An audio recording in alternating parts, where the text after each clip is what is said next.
Pacosfarm, c'est une société d'ingénierie qu'on a créée depuis maintenant à peu près 9 ans, spécialisée dans les domaines pharmaceutiques et cosmétiques.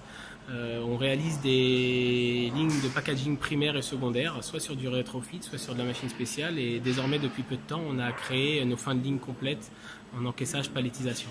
Le rétrofit, c'est la possibilité de récupérer une machine du marché, d'en réviser mécaniquement la totalité, de refaire les armoires électriques, la partie automatisme, et de pouvoir recertifier cette machine et qu'elle corresponde réellement aux besoins clients.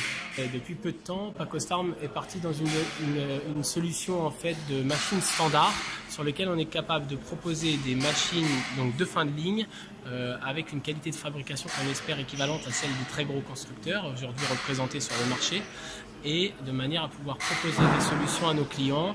Et on a aussi cette flexibilité de petite société pour répondre exactement au cahier des charges, et c'est ce qu'on essaye de mettre en avant auprès de nos clients.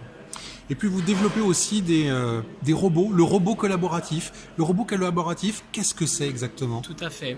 Le robot collaboratif aujourd'hui répond exactement à la demande du marché. Ce qu'on veut, c'est pouvoir travailler en collaboration avec une solution de manière à minimiser, par exemple, les ports de charge pour de la palettisation.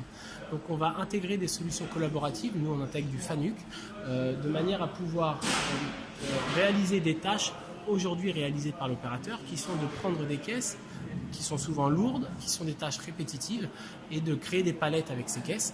L'objectif de cette solution-là, c'est de pouvoir travailler en collaboration avec l'opérateur et de manière à minimiser justement le nombre de charges, les charges ou le nombre de mouvements réalisés par cet opérateur.